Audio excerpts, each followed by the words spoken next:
ශිෂ්‍ය ප්‍රජාව තුළ ඉතිරි කිරීමේ පුරුද්ද දිරිගැන්වීම සඳහා 2017 ජනවාරි 8 වන දින සම දරුවෙක්ටම සඳහාම ඉතිරි කිරීමේ ගිණුමක් ආයතනික හා සමාජීය වගකීම CSR ලෙස සලකා විවෘත කර දෙස සියලුම ඉතිරි කිරීම බැංකුව වාණිජ්‍ය බැංකුව වෙතින් මා ඉල්ලා සිටිනවා.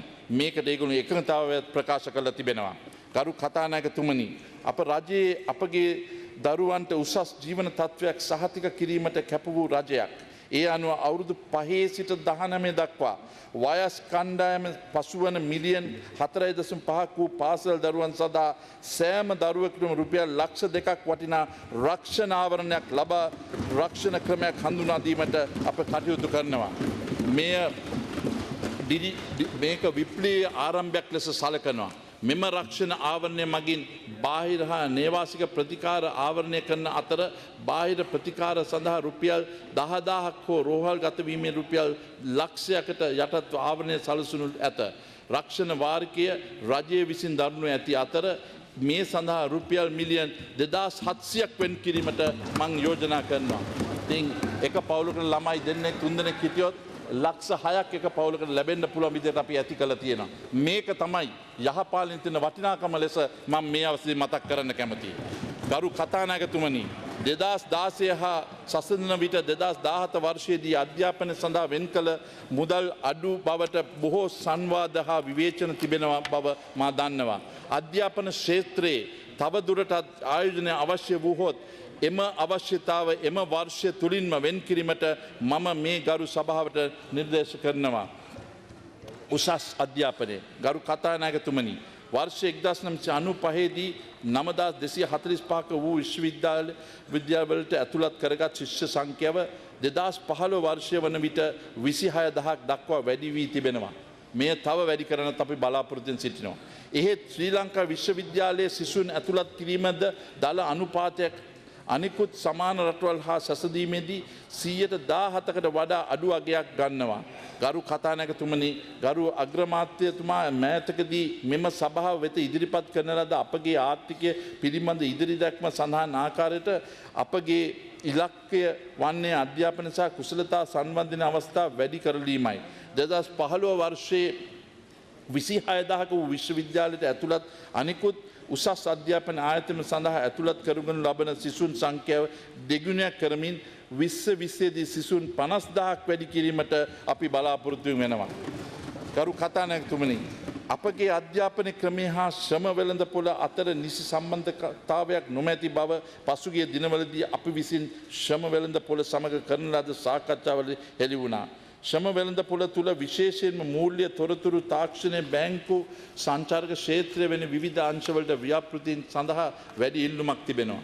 අපගේ ප්‍රතිසංස්කරණයේ ඉලක්කය වන්නේ මූලික රටේ අනාගත පරපුර වෙන තරුණියන්ට රැකියා වෙළඳපොළට ඇතුල්වීම සඳහා අවශ්‍ය කුසලතාවන් ඉහළින් නැන්වීම හා රැකියා වෙළඳපොළ තුළ දැනටමත් පවතින කුසලතා නව මගකට යොමු කරමින් ඉහළ නැන්වීමයි. බැංකුකරණය, අවදානම් කල්පනාකරණය, ව්‍යාවහාරික සංඛ්‍යාතනය, සමසෞඛ්‍ය විද්‍යාව, රෝබ විද්‍යාව හා යාන්ත්‍ර සහ ජීවින්ගේ සංවේදන හා ස්වයංක්‍රීය පාලනය ක්‍රම පිළිබඳ විද්‍යාව, සයිබර්නෙටික් සත්කාර කල්පනාකරණය වැනි විෂයන් ඇතුළත් කොට උපාධි විෂය ධාරාවන් විවිධාංගීකරණයක් කිරීම සඳහා දැනට තිබෙන කලා උපාධි විෂය ධාරාවට ගණිතය, සංඛ්‍යානය හා තොරතුරු තාක්ෂණය වැනි විෂයන් හඳුන්වා දීමට කටයුතු කරනවා. මේ වෙනුවෙන් දේශනා ශාලා, විද්‍යාගාර, හොස්ටල් සහ අනෙකුත් ආශ්‍රිත යටිතහල පහසුකම් වර්ධනය කිරීම සඳහා රුපියල් මිලියන් 13,318ක් මුදල් දැනටත් වෙන් කර තිබෙනවා. ගරු කතානායකතුමනි, රුහුණු විශ්වවිද්‍යාලයේ වෛද්‍ය පීඨයේ බඳවා ගත හැකි සිසුන් සංඛ්‍යාව 160 සිට 300ක් දක්වා වැඩි කරලීමට හැකිවන පරිදි මහල් 10කින් යුතු ගොඩනැගිල්ල කරාපිටිය වෛද්‍ය පීඨය තුළ ඉදිකිරීමට කටයුතු කරනවා. 2017 වර්ෂයේදී මේ සඳහා රුපියල් මිලියන් 500ක් මුදල් වෙන් කිරීමට මා යෝජනා කරනවා. එමෙන් ශ්‍රී ජයවර්ධනපුර, කැලණිය, රුහුණු, යාපනය හා පේරදින යන විශ්වවිද්‍යාලයේ අධ්‍යාපනවේදී උපාධි පාඨමාලා ආරම්භ කිරීමට කටයුතු කරනවා. ගරු කතානායකතුමනි අපගේ උපාධි අපේක්ෂයන් ලෝකයේ අති දක්ෂයින් සමග තරඟ කිරීමට හැකියාවන් පවතිනවා. මේ සම්බන්ධ එක්සත් රාජධානිය පවත්වා ලබන 2016 ෆෝමියුලා ශිෂ්‍ය තරඟයට ෆෝමියුලා ස්ටුඩන්ට් UK 216 සහභාගී වී පළමු පන්තියේ හොඳම ෆෝමියුලා ශිෂ්‍ය ප්‍රදානය කැපවීම සහ හොඳම තනි රියදුරු ලෙස විරුද්ධාවලියෙන් මොරටුවේ විශ්වවිද්‍යාලයේ ශාක් රේසින් කණ්ඩායමට අපගේ ප්‍රශංසාව හිමි වෙනවා.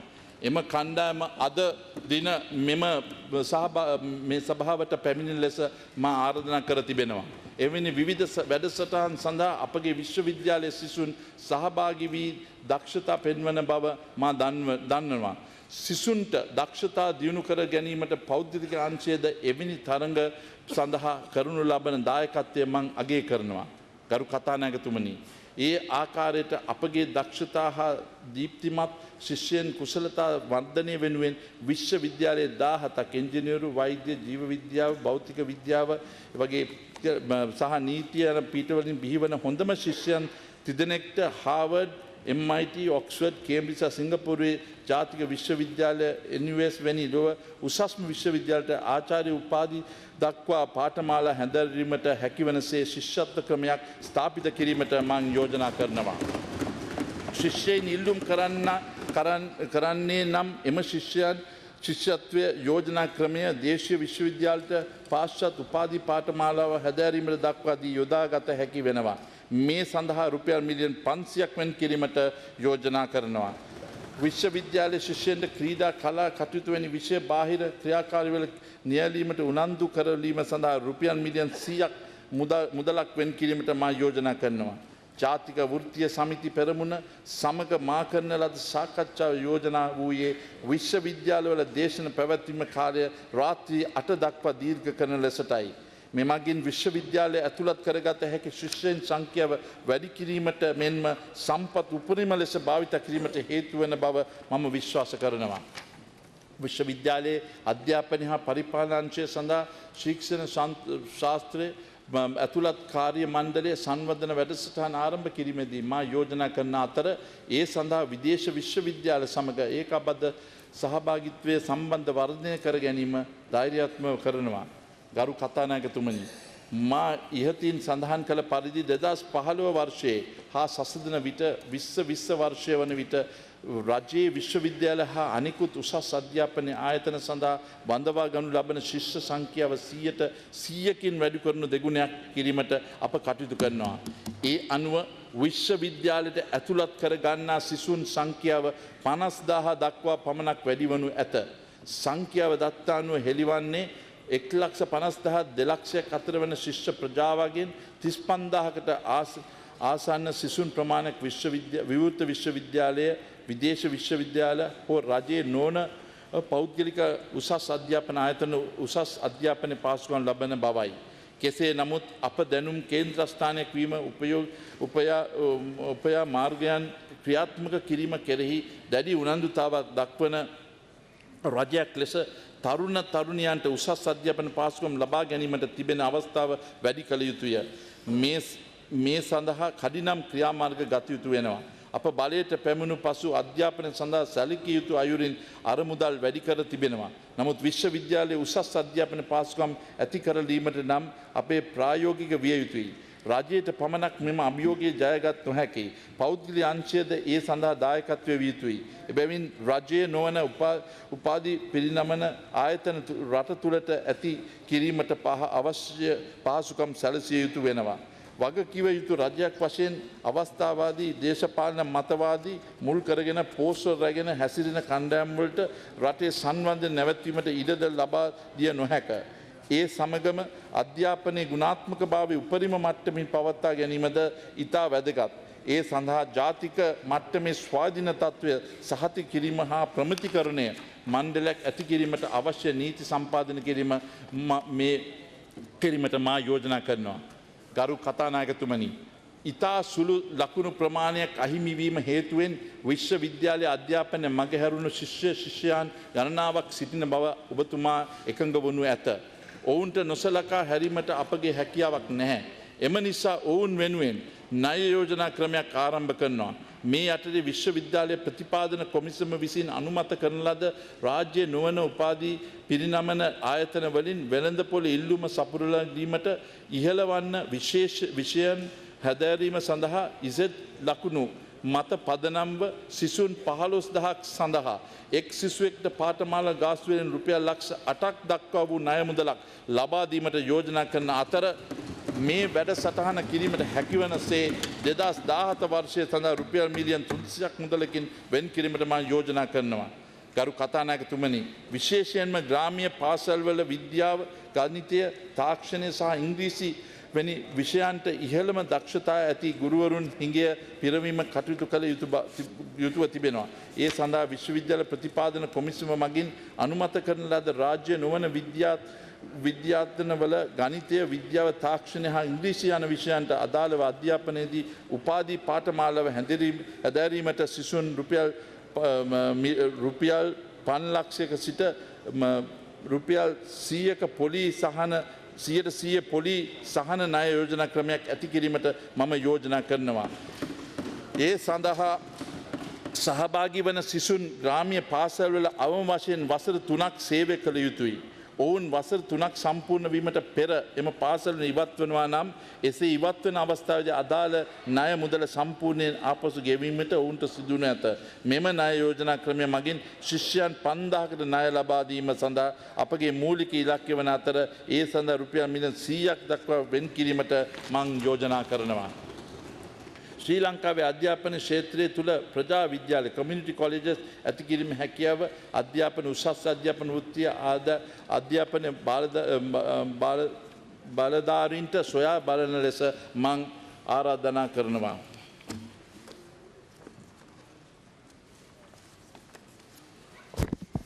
Honourable Speaker, given the country is keen to position itself as an educational hub, I propose to issue 5-year multiple entry visas for 2017 to international students who wish to study in Sri Lanka, and such endeavours will promote educational tourism. You will no doubt agree, Honourable Speaker, that our state university education has been marred with the issue of ragging and student violence. I therefore propose to establish a Centre of Gender Equality and Preventing Sexual and Gender-Based Violence and Ragging, for which I propose allocate 10 million. Honourable Speaker, you would have noticed as the House that we have spent an inordinate amount of funds on our university education. I suggest that each student be given a cost sheet at the point of entrance so that they are conscious of the funds allocated for their education from the taxes collected from the common man in the country. This doesn't anyway do away with the free education. It's only a cost reflection so that they know that this amount is spent. It's, for example, when it's the agriculture sector, one graduate spends up to almost 2.5 million of taxpayers' money. So it should be known by the student. Skills development. Honourable Speaker, during my consultations with various industrialists, I have informed the tourism industry requires almost 100,000 trained workers. Textile industry requires about 60,000 and the construction industry approximately 400,000.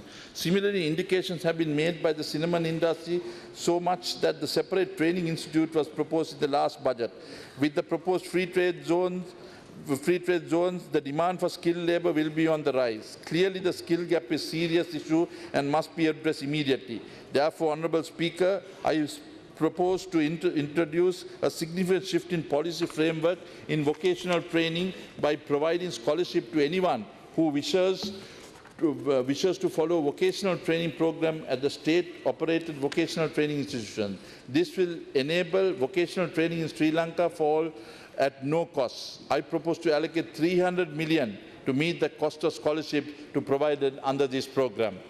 I encourage the vocational and training institutions to expand the curricula to include courses at NVQ level on gemology, lapidary, jewelry design, cutting and polishing, precious stones, batik, bamboo crafts, and meet the needs of the market and industry.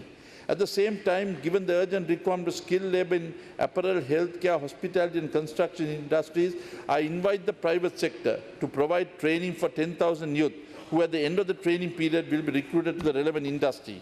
To assist the private sector, The government will provide a stipend of each trainee amounting to 10,000 per month for 3 months, for which I propose to allocate 300 million rupees. I also propose to allocate 200 million for the upliftment of Matra German Training Technical School and the Hotel Training School. Honourable Speaker, given that 1 in 4 households in the country own a computer, I believe that information technology could be utilised to take training courses to the doorstep. As such, I propose to establish an e-learning resource centre at the University of California, for which I allocate 250 million over a period of 2 years, where I propose to allocate 125 million in year 2017. Health. Honourable Speaker, at the outset, let me commend the health service personnel for their service to the country, admittedly under resource constraints, which has resulted in the country being able to perform well, sometimes even on par with high-income countries, in achieving key health indicators. The fact that we have been able to obtain the WHO certification for elimination of filaria and malaria, a testament to the professionalism and the dedication that the health service personnel in particular have displayed over the last so many years. And I think I must commend the former health minister, the present president, and the present minister of health for the yeoman service, which has been established, that it is a well-recognized thing even by the WHO in the recent past. Let me also note that the National Medicines Regulatory Authority Act was introduced by our government last year as promised at the elections to ensure the availability of medical drugs and devices at affordable prices. This has now enabled us to decrease the cost of 48 drugs by around 40%. At the same time, I must note that the limiting VAT to only limited number of services in the health sector realized a loss of revenue of almost 17,000 million. This, Honourable Speaker, showcases the fact that we are a responsible government at work. We are not a government that will unduly burden on our people. This is certainly proof that we are a government that walks the walk and talk the talk. As I speak, many in our country suffer from CKD. This has developed not only as a health issue but also an unfortunate social issue as well. Honourable Speaker, we have already allocated 2,225 million to the Ministry of Health to address the issues on CKD. I propose to allocate a further 750 million in year 2017. Honourable Speaker, we provided allocations of around 23,147 million in 2016 for improvement of the physical infrastructure facilities in hospitals such as outpatient wards, accident wards, operating theatres, laboratories, complexes and equipment. We will continue to invest in our health sector infrastructure in 2017, for which we have already allocated almost 25,000 million. We have already provided 1,000 million for the strengthening of patient care services by establishing a clinical waste management system in selected provincial schools. I also propose to allocate 200 million for upgrading of the nurses training school. Honourable Speaker, we must have a healthy and robust young generation. I understand the NCDs are on the rise, not only amongst adults but also among the children as well. With diabetics, cancer, asthma being main NCDs, most of the NCDs can be prevented, cured or controlled if diagnosed at the right time. As such, I request the health authorities to formulate a mechanism to ensure that every primary school in the country will have a visit from the health authorities every school term. I propose to allocate 50 million for this purpose, and anything more that is required will also be granted without any hesitation. I propose to allocate 100 million to the National Science Foundation to facilitate research mainly in the CKDU and other NCDs in the country. Sri Lanka has only 2 specialized children's hospitals in the country, the Lady Ridgeway Hospital in Colombo and the Sirimao Bandaranaga Children's Hospital in Kandy. I know that 9.9 per 1,000 children die each year before celebrating their 5th birthday. Under the 5-child mortality rate as per Millennium Development Goal was 4 to 1,000. The Sustainable Development Goal is to bring the under 5 child mortality rate to 0. Honourable Speaker, given our commitment to achieve SDGs, I propose to allocate 1,000 million to establish specialized pediatric care complexes in Karapitia, Ampare and the Jaffna hospitals. I also propose to establish a base hospital at Ninnatavu, for which I propose to allocate 200 million, and an oral health complex at the teaching hospital in Karapitia, for which I propose 50 million. We will upgrade the Castle Street Maternity Hospital with the state-of-art facilities in 2017 on a PPP model at a cost of 3,000 million. This will further strengthen free health in our country. Honourable Speaker, I propose to allocate 500 million to establish a bone marrow transplant unit attached to the Kandy Hospital to address the thalassemia, lymphia, leukemia and other such diseases. There are large number of unregistered pharmacies in the country and significant number of unqualified pharmacists as well. This is the trend that must be arrested immediately. As such, I propose all pharmacists be registered with National Medicines Regulatory Authority immediately, and all those who fail to adhere will be imposed a penalty of 100,000 rupees. Honourable Speaker, I propose to allocate 250 million to strengthen the Postgraduate Institute of Ayurvedic Medicine, focusing especially on the research development aspect in the Ayurveda medicine. Honourable Speaker, we are committed to ensuring a good quality free health care delivery system in the country. Although we have poured in funds on a continuous basis in the sector, I doubt if the general public is aware of the cost incurred. I therefore suggest that all state-operated hospitals issue a cost sheet to each patient on their discharge, indicating the amount incurred on their behalf by the state for his or her health care. This in no way does do away with the free health system. It only fortifies it. It's a better quality service at a more targeted rate. Is that what we want to do? Sir, ease of doing business in Sri Lanka. Honourable Speaker, our government is committed to creating an enabling environment for business to operate and do business with a minimum of red tape. Let me put this in the context where we rank 110 in doing business 2015. There are at least 8 processes that business must follow before registering in the country. This is the above average among peer countries. Our aim is to shorten this to 5 processes by year 2019. That together with several other measures will enable us to improve our ranking to be within the top 70 nations by 2018. As such, I propose to have the register of companies open operations on all 7 days of the week, barring public holidays, and strengthen the Inland Revenue Department and Labour Department related activities so that time taken to start up business could be reduced to 4 days from its present 10 days. I propose to introduce necessary laws to establish the Office of the National Business Registry, where all businesses will be required to register. We will take action to appoint National Trade Prosecutor who will be entrusted with the task of ensuring the trade and commercial agreements that the country will be enacted properly. I propose to allocate 50 million for the establishment of National Business Registry and the Office of the Trade Prosecutor. We will be introducing amendments to Secure Transaction Act, which will enhance the SME's access to credit. Honourable Speaker, a clear land policy is an important in attracting investment.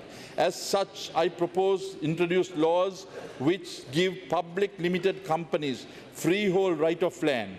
I also propose that the private companies with a majority of foreign holdings be allowed to lease land on long-term basis.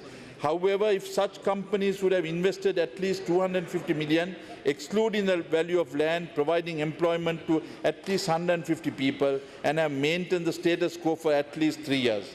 If the conditions are not fulfilled, after 3 years, 100% of the lease will have to be paid upfront. Such lease payments will be based on market value of the land as determined by the government valuer. Honourable Speaker, although we are at a strong regulatory mechanism and financial sector, we also believe that it's not unfairly inhibit the capacity to engage in economic activities. As such, I recommend that the Credit Information Bureau (CRIB) not to provide credit history of those creditors with a cumulative original loan size up to 500,000. The laws relating to insolvency and bankruptcy in the country needs to be amendments to the line with modern day practices, and hence we will take to bring suitable effective laws. So anybody who is affected today through the CRIB will be lifted up to 500,000 so that they can be able to start activities with immediate effect. During my consultation, many traders expressed the desires to have their shops open at least till 11 p.m., which I also encourage given the private bus owners, operators have agreed to support this operating buses up to 11 p.m. Exchange Control Act will be repealed and the Foreign Exchange Act will be introduced to protect foreign reserves from irregular transactions. Empowered and well-paid labour force. Honourable Speaker, 1/3 of our workforce is engaged in formal sector and the balance 2/3 are engaged in the informal sector. The formal sector is highly protected with the labour laws that do not provide for flexible working hours, part-time work or any variation from 45-hour week, 5 hours day a week. Conversely, the majority in the labour force is engaged in the informal sector with no protection from labour laws. In essence, the majority of our labour force do not benefit from the stringent and archaic labour laws in the country. I also note that the existing labour laws present us with the challenge of meeting the demands of the service sector, which accounts for almost 60% of GDP and estimated to record the fastest growth in the next few years, with tourism and IT industry being the key growth drivers. In the modern service industry, given our competitive advantage, we are best placed to attract knowledge processing outsourcing, legal process outsourcing, and the business processing outsourcing industry into the country. However, the KPOs, the LPOs, and the BPO industry requires flexible labour working hours, including working at night, part-time work, and work from home. Already the wages of IT and the tourist sectors are quite high, and given the potential growth prospects, the wages will only see an upward trajectory. We must acknowledge that the development of technology, the employment opportunity have changed drastically. However, to unleash the significant potential and the technology affords us, especially in the service industry, revisions to labour laws are necessary. Such revisions, let me assure you, will not compromise the security of the jobs, but will instead ensure the creation of well-paid jobs, which we must make available, especially to our young men and women. I am encouraged by the response of Jatika Vurtiya Samiti Peramuna in recommending changes for a rapid development of labour laws, given both the employee and employee. Agree to flexible hours with 45 hours and 5-day week for private sector and a 40-hour week for government sector. Contract employment to be extended to 1 year from 6 months and wages based on performance. I also propose to restrict the manpower services to engage only in security, janitorial, canteen and transport activities. Honourable Speaker, given there are discrepancies between the various databases maintained by Employee Provident Fund, Employees Trust Fund and the Labour Department, we will initiate a process to streamline all these databases together with the proposed Central Pension Fund.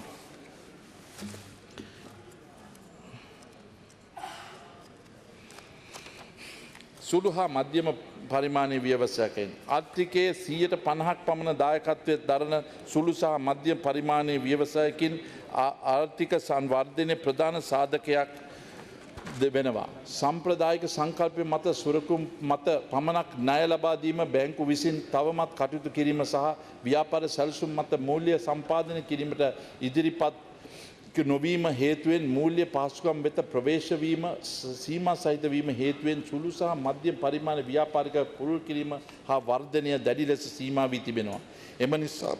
එම නිසා සුරකුම් නොමැතිවීම ගැටලුවට විසඳුමක් ලෙස සහ සුළු සහ මධ්‍යම පරිමාණයේ ව්‍යවසායවලට මූල්‍ය පහසුකම් සඳහා ඇති ප්‍රවේශයන් පහසු කිරීම සඳහා අප විසින් දැනටමත් සුළු හා මධ්‍යම පරිමාණ ව්‍යාපාර ණය සුරුකුම් ක්‍රමයකින් ආරම්භ කරනු ඇති අතර එහි මූල්‍ය ප්‍රාග්ධන ලෙස රුපියල් මිලියන් 500ක් වෙන් කිරීමට මා යෝජනා කරනවා.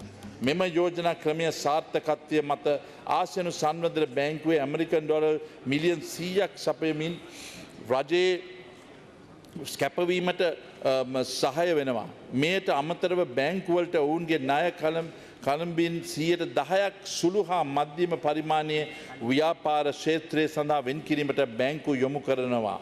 විශේෂයෙන්ම කෘෂිකර්මය, දීවර කර්මාන්තය, පශු සම්පත්, මල් වගාව, ගෙවතු වගාව, ලුහු එන්ජිනේරු මුද්‍රණ සංචාර ව්‍යාපාර අත්කම් හා ඇඟලුම් වැනි ක්ෂේත්‍රවල නියුතු සියලු හා මධ්‍යම පරිමාණ ව්‍යවසායකයින් වෙනුවෙන් ඒ ව්‍යාපාරයේ වෙළඳ පිරිවැටුම සහ නිෂ්පාදනය කරනු ලබන රැකියා ප්‍රමාණය මත පදනම් සහන්දායි ණය යෝජනා ක්‍රම ලබා දීම මගින් පහසුකම් සැලසීමට අපි කටයුතු කරනවා.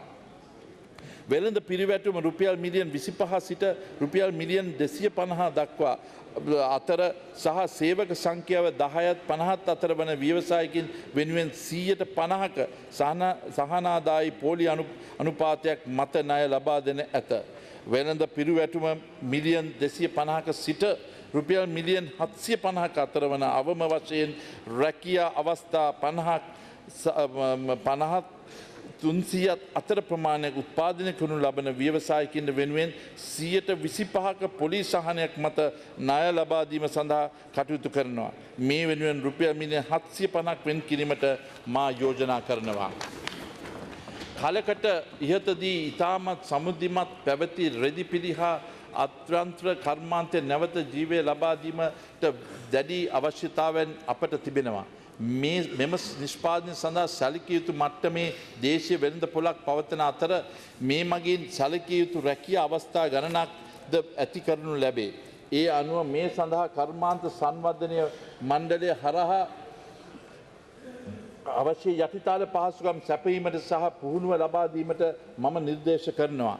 එසේම සුළු පරිමාණ කර්මාන්ත ප්‍රවර්ධනය සඳහා තම දැනුම වර්ධනය කර ගැනීමට අවශ්‍ය කර්මාන්තකරුවන් වෙත එම සහයෝග ලබා දීමට කටයුතු කරන මෙයින් කාර්මික සංවර්ධන මණ්ඩලයෙන් මා ඉල්ලා සිටිනවා. මෙම කාර්යය සඳහා රුපියල් මිලියන් 500ක් මුදලක් වෙන් කිරීමට මා යෝජනා කරනවා. දේශීය කලාකරුවන්ගේ නිෂ්පාදනය ප්‍රදර්ශන කිරීමද ලක්සල විසින් ඉතා වැදගත් කාර්යභාරයක් ඉටු කිරීමට ප්‍රමුඛ ස්ථානය ගත යුතුයි.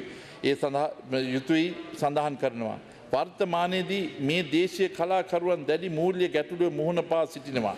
මෙම කර්මාන්තයේ සැලකිය යුතු පිරිසක් සේව නියුක්තිය සිටින බැවින් ලක්සල විසින් ඔවුන් වෙත ගෙවිය යුතු හිඟ මුදලක් මාසය කාලයක් තුළ ගෙවා නිදහස් කරන ලෙස මා මේ අවස්ථාවේ ඉල්ලා දක්වනවා.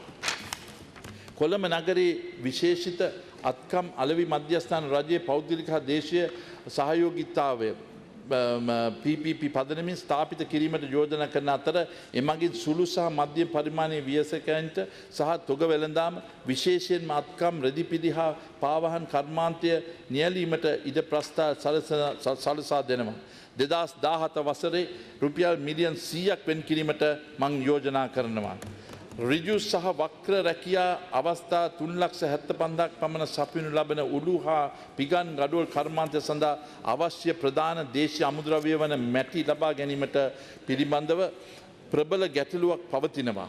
එකිනෙකාට පරස්පර රෙගුලාසි පැවැත්වීම මෙයට මූලික හේතුවයි. මෙම ගැටලුව විසඳීම සඳහා අතිගරු ජනාධිපති විසින් යෝජනා කරන ලද පරිදි මෙම කාරණය සම්බන්ධයෙන් උනන්දුතාවයක් දක්වන සියලුම පාර්ශ්වයන් නියෝජනය වන පරිදි පූර්ණ බලතල සහිත ඉහළ මට්ටමේ කොමිටුවක් පත් කිරීමට යෝජනා කරනවා. එසේම ඔබ නොදමන ලද පිගන් ගඩොල් සඳහා අගේ එකතු කිරීමට හා රැකී රක්ෂා උත්පාදනය සඳහා බද්ධ ව්‍යාපාර කටයුතු ඇති කිරීමට ජොයින්ට් වෙන්චර් ඇති කිරීමට හැකියාව පිළිබඳ සොයා බැලීම දිරිමත් කරනවා. මෙරට දූපතක් වුවත් අපට අවශ්‍ය ලුණු ආනයන කිරීමට සිදුවීම හාස්‍යයට කරුණක්. එවැනි වටපිටාවක් යටතේ වැඩි ආයෝජනයක් ලබාගත හැකි වන පරිදි මෙම කර්මාන්තය රජය හා පුද්ගලික සහයෝගීතාවය ව්‍යාපාර සඳහා විවෘත කිරීමට මා යෝජනා කරනවා. සෞභාග්‍ය හා ස්මයිල් වැනි ශ්‍රී ලංකා මහ බැංකුව විසින් ක්‍රියාත්මක කරනු ලබන සියලු සහනදායි ණය සහ සුරකුම් යෝජනා ක්‍රම වෙනත් ණය යෝජනා ක්‍රම සමග ඒකාබද්ධ කිරීම සඳහා 2017 මාර්තු 31 වෙනිදා දින පෙර මහ භාණ්ඩාගාරය වෙත මාරු කරනු ලබනවා. කුඩා හා මධ්‍යම පරිමාණයේ ව්‍යාපාර ඉලක්ක කරගත් ණය යෝජනා ක්‍රම හඳුන්වා දීමට බලාපොරොත්තු වෙනවා.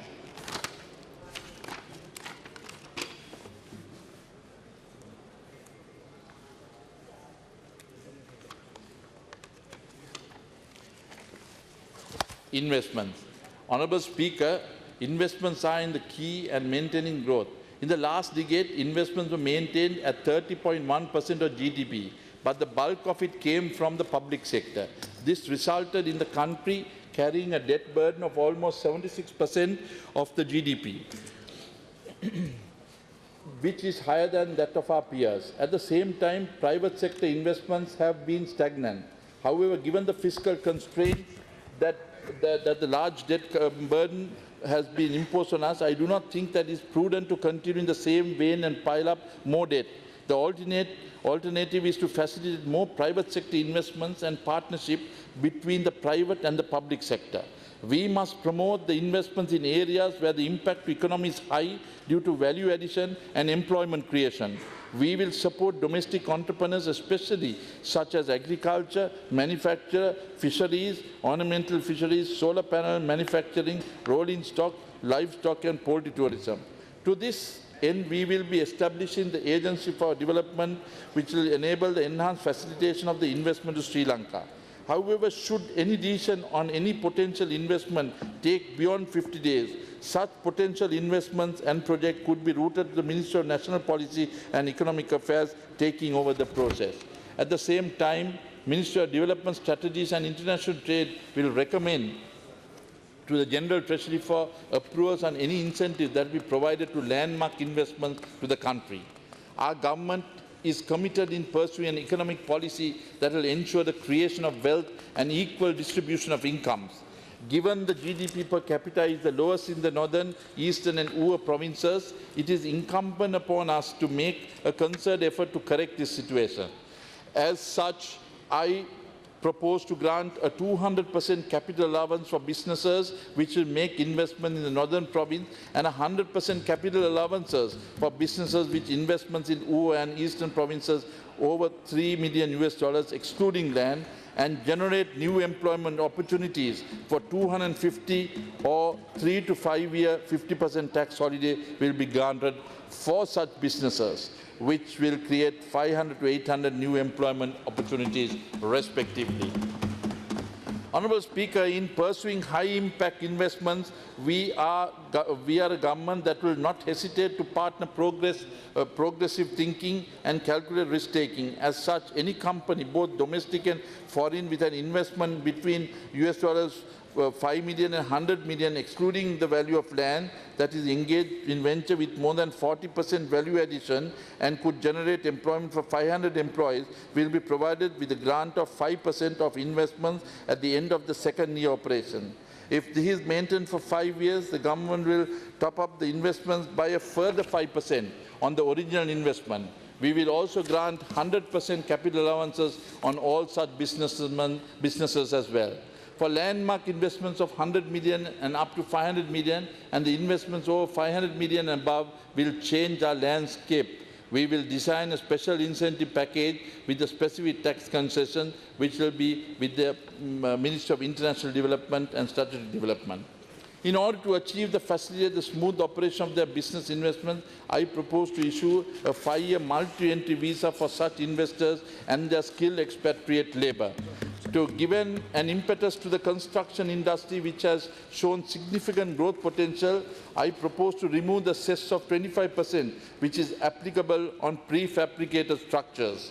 Honourable Speaker, capital infusion by way of productivity-enhancing machinery and equipment has been quite erratic in our business, resulting in the productivity remaining as stagnant or deteriorating.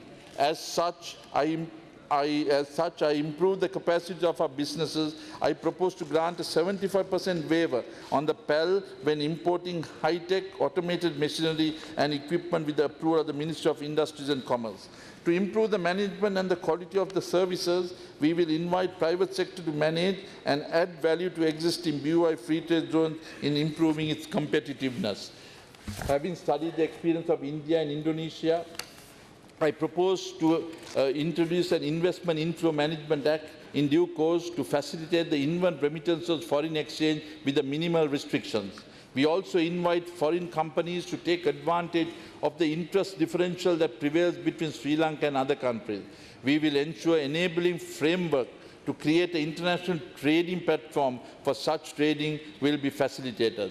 There will be no taxes at all for any of these companies that will be registered on this basis. Honourable Speaker, we must make better use of our strategic location in the Indian Ocean. Given political stability and upholding of law and order, there is significant potential to attract the relocating of headquarters of international organizations and businesses. I am proud to say that the Asian Cricket Council has already established the headquarters in Colombo to encourage international organizations and business to locate Sri Lanka. I propose to exempt them from corporate taxes. We will also allow apparel companies based in Sri Lanka to invest overseas entities to involve in apparel design, manufacture up to 5% of their average export turnover of their preceding 3 years in any given year. Profits and income of such enterprises established overseas would be received by the investing company in Sri Lanka. A person resident in Sri Lanka who has made investments outside Sri Lanka through outward investment account and has received a capital gain on such investments will be permitted to reinvest through the same OIA up to 50% and the value of such capital gains received without being subject to limitations and a maximum value of investment that can be made by such persons outside Sri Lanka. Presently, any foreigner coming to Sri Lanka is required to declare foreign currency over $15,000. I propose to increase this limit to 40,000. Any company is permitted to borrow internationally on the strength of their balance sheet, provided they hedge the exchange risk.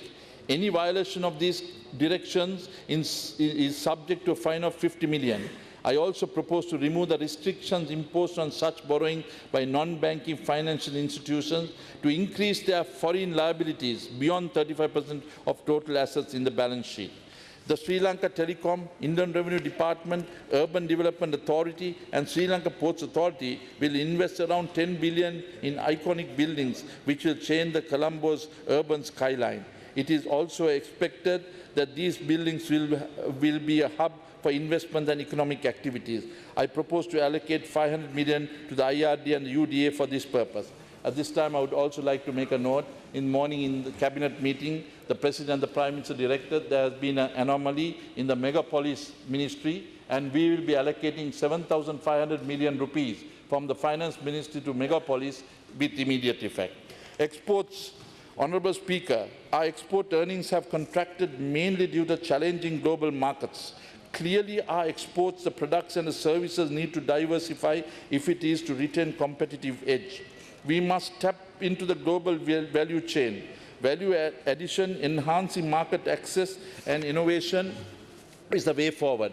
Our government has been proactive in facilitating trade by pursuing trade agreements with markets including Singapore, China, Japan, Korea, Bangladesh and growing markets in Africa. Similar to success we achieved in revoking the ban on fishing exports to EU, as it was mentioned a couple of weeks ago, where our Prime Minister led the delegation to the European Union, and I'm confident that the discussions will ensure that we get the GSPs as soon as possible. Improving them, and this would help in a given year, almost $2 to $3 billion coming in on the 11% advantage that is there. This is what we lost out, and we, the government under President Maithripala Sirisena and Prime Minister Ranil Wickremesinghe, we have managed to regain it. Improving the macroeconomic fundamentals, especially maintaining stable exchange rate and a healthy reserve position, pivots mainly on strong export performance. However, with global outlook for trading remaining fairly sluggish, exports are faced with challenging environment. It is in this background that the government has decided to support the exporters. As such, there is an increase of 15% or more foreign currency earnings from a year of assessment, 2016 to 17, compared to 2015 to 16. The exporters will be granted a rebate of amount equal to 75% of the tax attributable to the excess earnings. The need for an Exim Bank is felt more than ever today. As such, we will commence operations of Exim Bank during 2017. The Exim Bank will have an initial capital of 25,000 million and will be a collaboration between the government and the industry. I propose to allocate 10,000 million as the government's initial contribution for this. To boost the exports of tourism, foreign direct investment and brand Sri Lanka, it is important that we undertake a strong, structured and focused global marketing campaign. I propose to allocate Ministry of National Policy and Economic Affairs 1,000 million to undertake this campaign. At the same time, we will also ensure participation at trade fairs on an annual basis, such as Canton Fair, Indian and the German fairs, which will facilitate the process to develop a business relationship and market access. I also recommend to the Export Development Board, Sri Lanka Tourism Promotion Bureau and Sri Lanka Tea Board, in collaboration with other promotional agencies and private sector, to organize an annually exhibition in Sri Lanka called Colombo Fair. And this will showcase for all Sri Lankan products and services, and the first of which will be held in October 2017. As such, I propose to allocate 50 million for this purpose. Honourable Speaker, I don't think we have fully realized the benefit of the expressways in our country. We must capitalize on the benefits of expressways, bringing the encouraging economic activity. As such, I propose to encourage the private sector to partner with the government, creating private free trade zones along the expressway corridors. The government will provide the land for this purpose, and we will provide the electricity and water up to such zones. I propose to allocate 1,000 million for such a venture. At the same time, we also encourage establishing 4 free trade zones targeting industries such as rubber-based products, pharmaceuticals, fabric manufacturing, minerals, chemical and automotive industry in Kalutara, Kalutara district, in Ratnapura, Putlam and Vaunia district. To harness the benefits of specialization, we will establish 15 export villages on a PPP basis. We will focus mainly on the thrust industries such as IT, robotics, fashion, high-end apparel and boat manufacturing. Although we produce the best cinnamon in the world, almost 85% of cinnamon is exported in its raw form, and therefore I encourage the local producers and enhance the value addition export.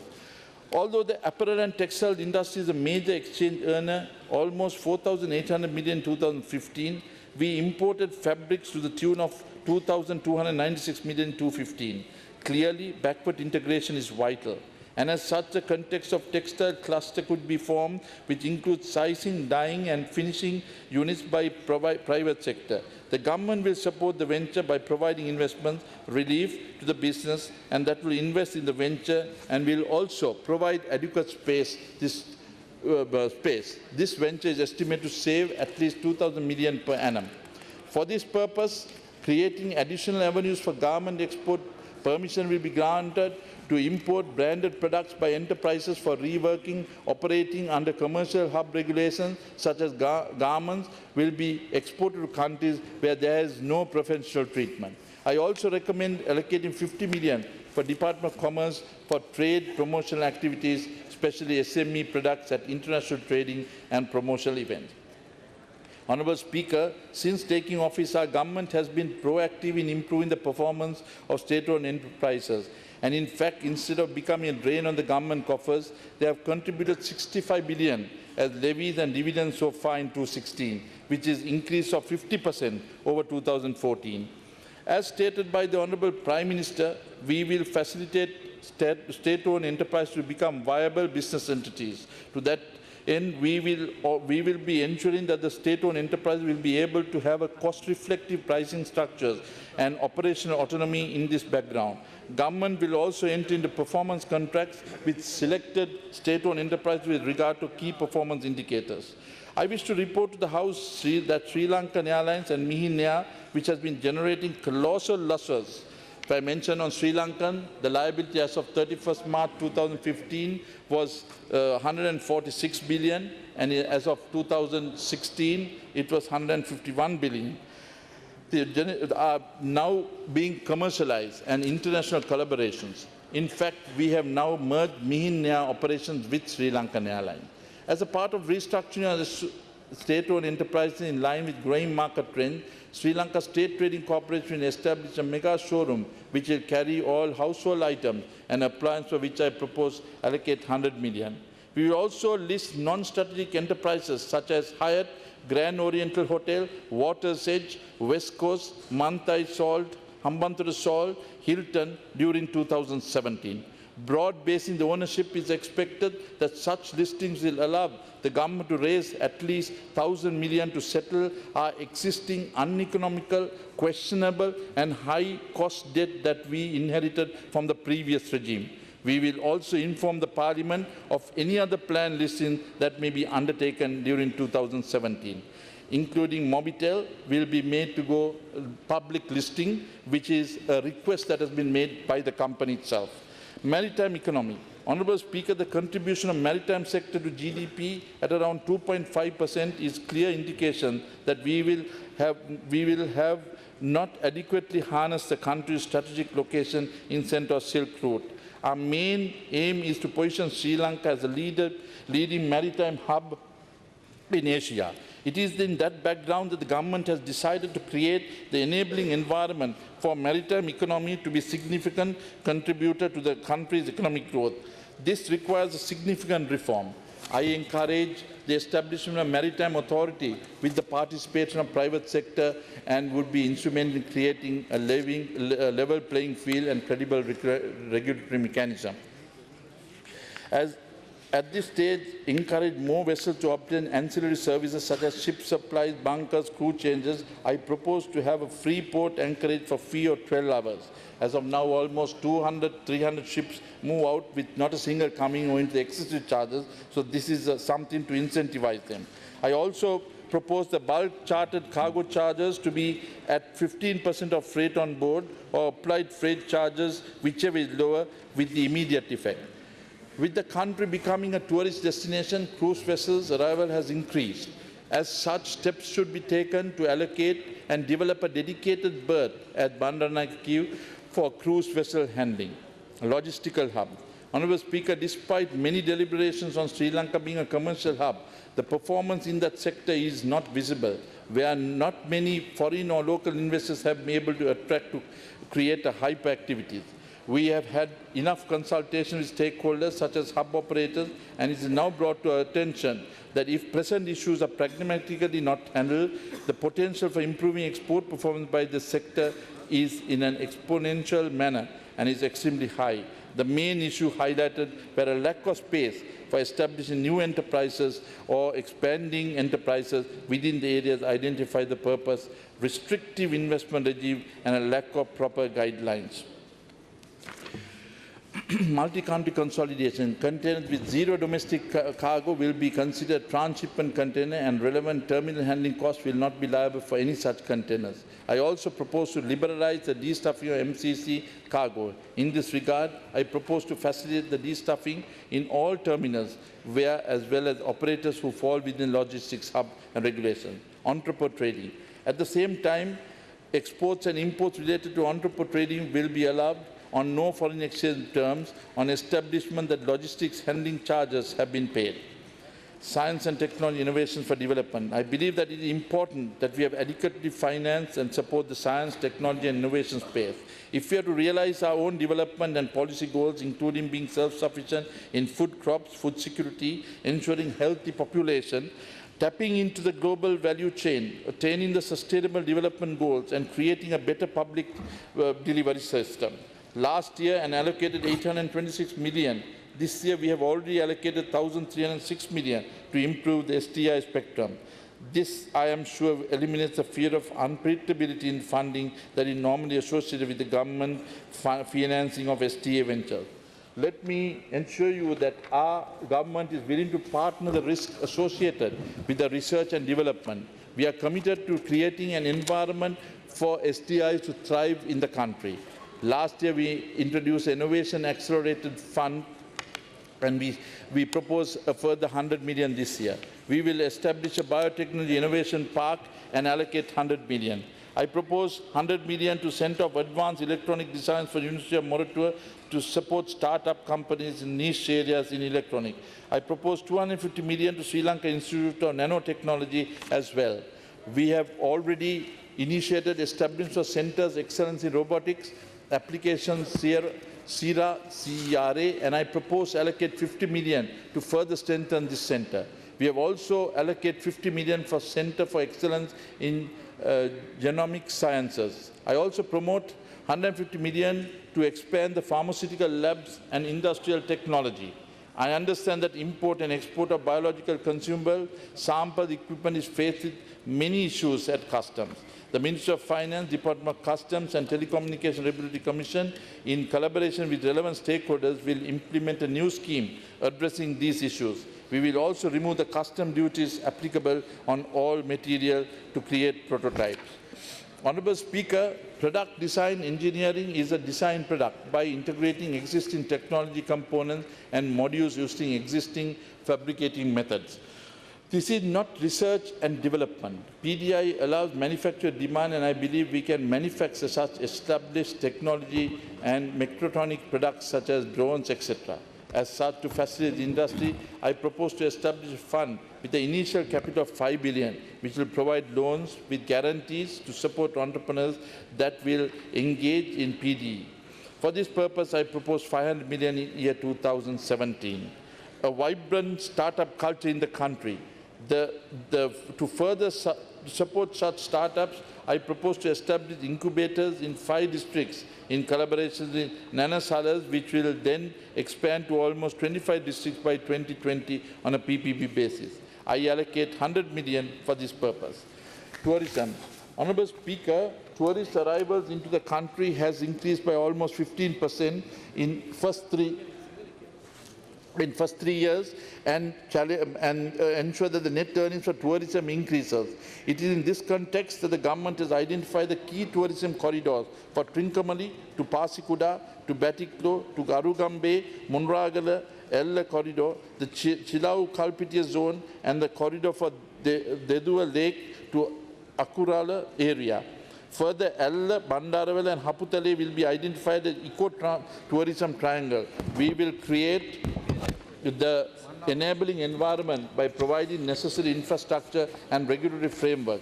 In fact, the eco-tourism triangle will have already initiated feasibility study on domestic airport in Badula district, or simultaneously we will also explore the possibility of exploring the process of linking Badula district to Southern Expressway.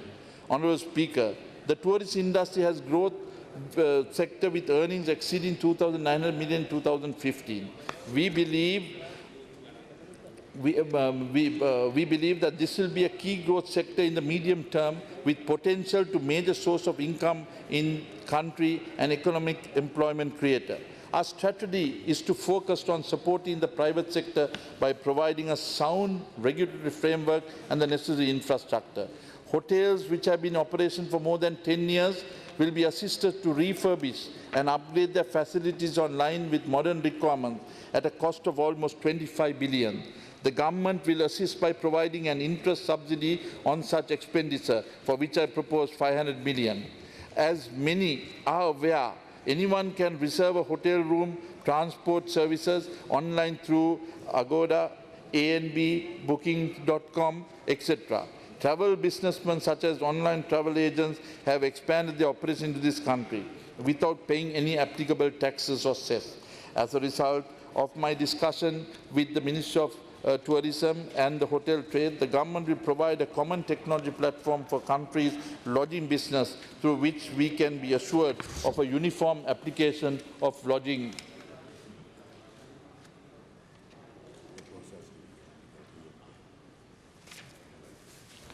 Furthermore, Honourable Speaker, we will introduce e-visas. The tourism industry, the ancillary areas will be developed.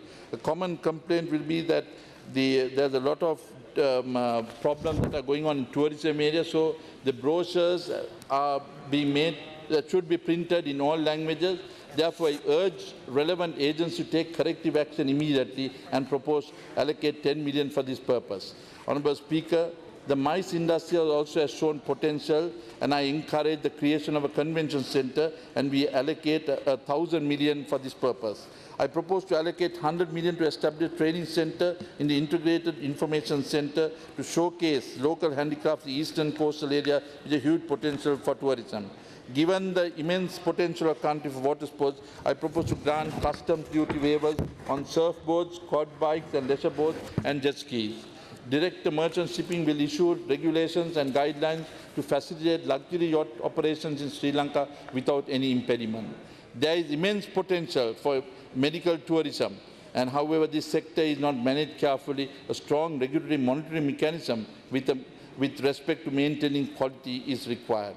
The government is closely monitoring the impact of minimum rate which is applicable within the city hotel, and 218 minimum room rate regime will be terminated. However, if the pursuance of minimum rate has brought in the desired result, then such policies will revisit to develop a long-term competitive pricing policy. Security is a key factor in ensuring tourism. Therefore, many tourist hotspots should be encouraged to have tourist police, better connectivity and improving mobility with advanced transport. We have multi-pronged approach to transport with megapolis plans addressed to large extent of transport issues in the Western Province. At the same time, our strategy includes expressways connecting countries, modernized as well as regulated transport system. Let me note that since taking office, we have been battling reduced cost of expressways. I am now proud to announce that our tenacity has been rewarded. We have been able to reduce the cost by almost 22%, saving money that would otherwise have been wasted. What has been done before is the question. The Honourable Speaker, it is good governance at work, and I urge that the same mechanism be adopted to relevant line ministries and general treasury, reducing the cost of water projects and electricity, housing as well. Central expressways, Ruanpura expressways, investment of almost 6 billion will be looked at in the next couple of months. We will commence work on many of the elevated expressways, etc., which is spelled out here. Honourable Speaker, the Railway and Sri Lanka Transport Board has been financed by government for decades, now at a cost of 25 billion per annum. Yet, the performance of the public transport system in the country is below par. As such, the economic cost of the country due to inefficiencies in our public transport system is enormous. As such, the Sri Lankan Railways and Sri Lankan Transport Board will have to adopt commercially viable business plans, making maximum idle assets will be put into use, so the entities will be self-financed from 2018.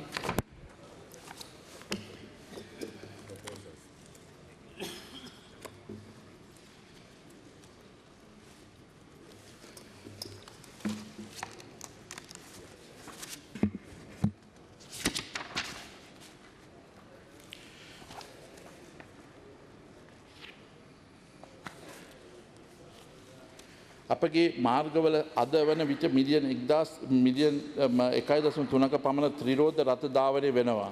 වැඩියෙන්ම අනතුරු වලට ලක්වන ඒවායි. එම නිසා රියදුරන්ගේ සහ මගින් ආරක්ෂා කිරීම වැඩි කිරීම සඳහා ත්‍රිරෝධ රථ වෙනුවට රෝධ 4 විද්‍යුත් කාර් රථ හඳුන්වා දීම දිරිමත් කරනවා.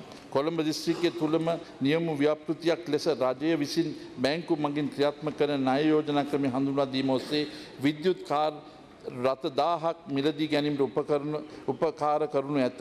මෙහිදී රජය විසින් ඔවුන්ට වැය වන පොලි මුදලින් 50%ක් දරනු ලබන අතර 2017 වසරේ රුපියල් මිලියන් 200ක් වෙනුවෙන් වෙන් කිරීමට යෝජනා කරනවා. පාසල් ළමුන් ප්‍රවාහනය කරනු ලබන වෑන් රථ හිමියන්ට ආසන 32ක බස් රථවලට මාරු වීම දිරිගන්වනවා. මේ සඳහා 75ක පොලිස් ආනාධාරයක් ලබා දීමට රුපියල් මිලියන 150ක් වෙන් කිරීමට මම යෝජනා කරනවා. කරු කතානායකතුමනි, ත්‍රිරෝධ රථ ග්‍රාමීය හා නාගරික යන දේශ තුළ ඉතාම වැදගත් ප්‍රවාහන මාධ්‍යයක් බවට පත්ව තිබෙනවා.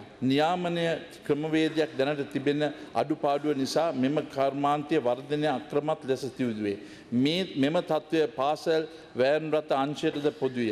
පැහැදිලිව ත්‍රිරෝධ රථ ක්‍රියාකරුවන් හා පාසල් වෑන් රථ ක්‍රියාකරුවන් මෙම ක්ෂේත්‍රය සඳහා නියාමනය යන්ත්‍රයක් එම කර්මාන්තය දියුණුව සඳහා විශ්වාසන්තත්වය පහරු කිරීම පිණිස න්‍යායමනයක් කිරීමට ත්‍රිරෝධ රථකරුවන්ගේ සහ පාසල් වෑන් රථකරුවන්ගේ එකග වනු ඇත.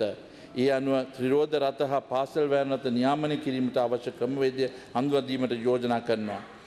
මගින් සඳහා ඉහළ සේවයක් ලබා දීම සහ සම්පත් කාර්යක්ෂම භාවිතය අරුමනින් ශ්‍රී ලංකා ගමනාගමන මණ්ඩලයේ පෞද්ගලික බස් සමග ඒකබද්ධ කාලසටහනක් වැඩ කළ යුතුයි.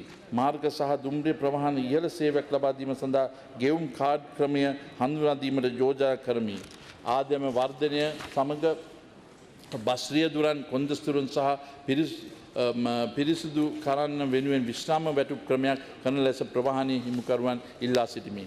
ගුවන් සේවා කර්මාන්තය. එසේම 2017 මාර්තු 31 වෙනි දිනට ප්‍රත නව අභ්‍යන්තර ගුවන් සේවාවන් ආරම්භ කිරීමට නියමිතයි. ඒකට රජයෙන් රුපියල් මිලියන් 50ක් වෙන් කරන්න සූදානම් සිටී. මේක පුද්ගලික අංශයත් එක්ක සහභාගීත්වයෙන් කටයුතු කිරීමට තමයි අප යෝජනා කරන්නේ. Waste management. The Honourable Speaker, at present 46% of 9.6 million people have access to pipe-borne water, and the coverage increased to 60% of the population, or 12.6 million by 2020. This will require additional water supply of almost 600,000 cubic meters per day.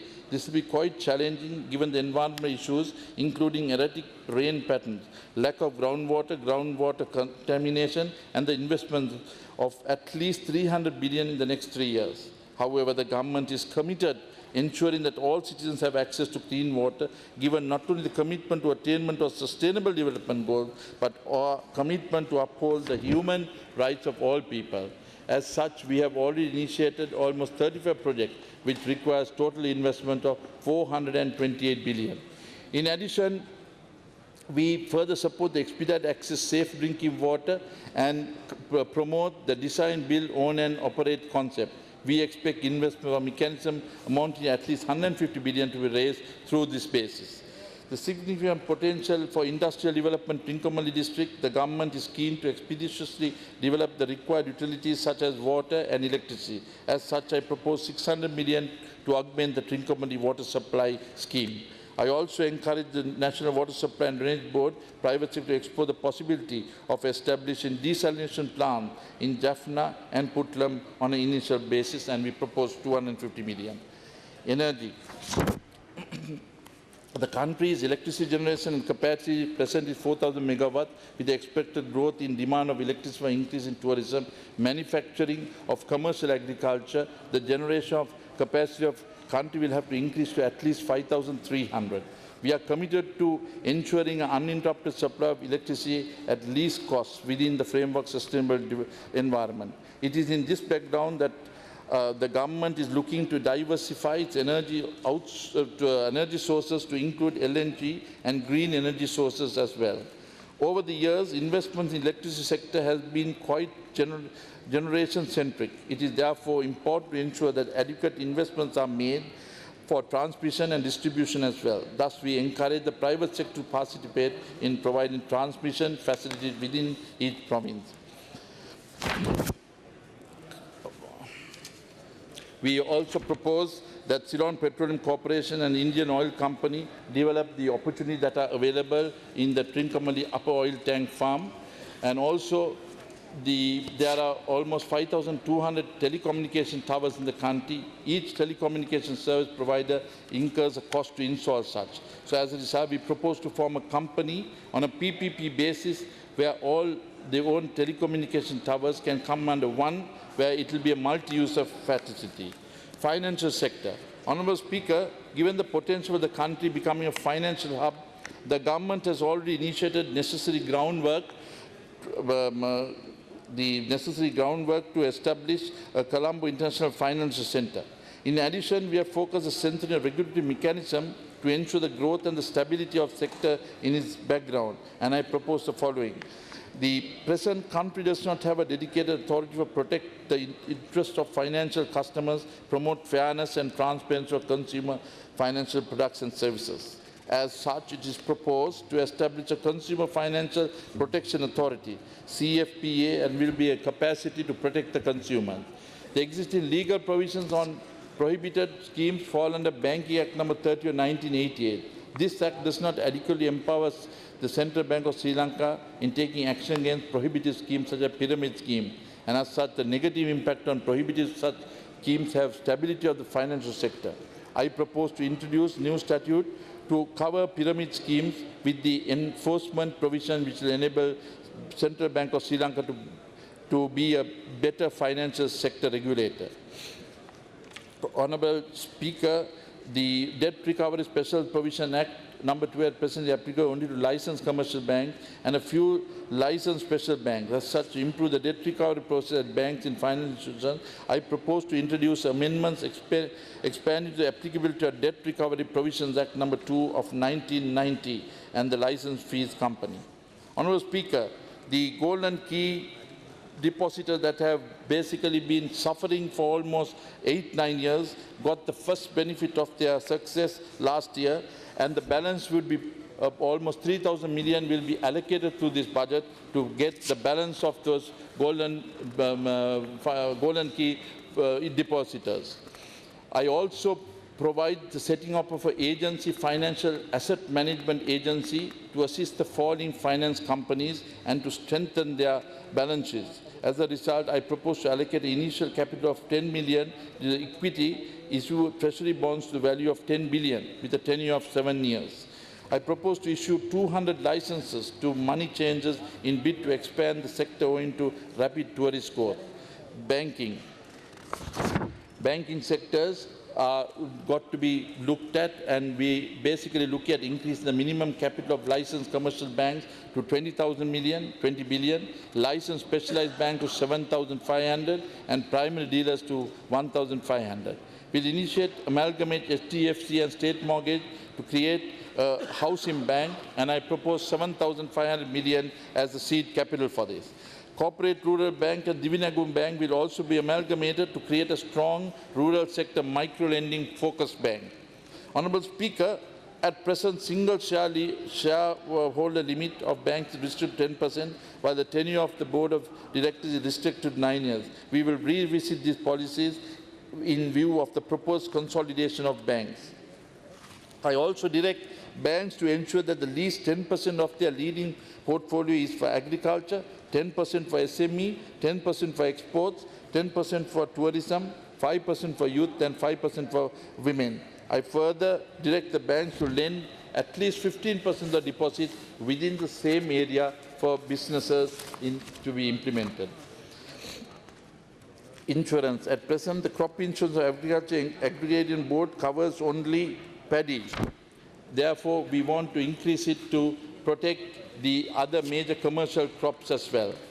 I also propose to merge the Samudi Insurance and Cooperative Insurance Company. Pawning our rural communities particularly depends on pawning to tide over financial difficulties. However, pawn brokers have become who have not been regulated, and there is a necessity to regulate them.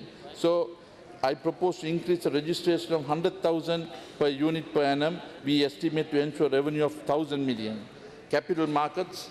We want to develop the capital markets and ensure as a policy to introduce new Securities Exchange Act during the first quarter 2017, which will provide Securities and Exchange Commission with enhanced capacity and greater flexibility in operations. We will introduce demutualization bill. We will also implement the Securitization Act to improve outreach of treasury bond markets and to investors, especially to attract more stable and foreign investments to the bonds. And I propose the Euroclear facility to come in by year 2017. We will also benchmark securities for treasury bonds for 2 years, 5 years, and 10 years. I also recommend the specialized fund manager companies and actuaries to professionally guide them, and the creation of real estate investment trust, and will introduce separate board for listing of SMEs with less stringent rules on the stock exchange for low-cost capital. I urge the Colombo Stock Exchange to list at least 25 companies in the CSE in the ensuing year.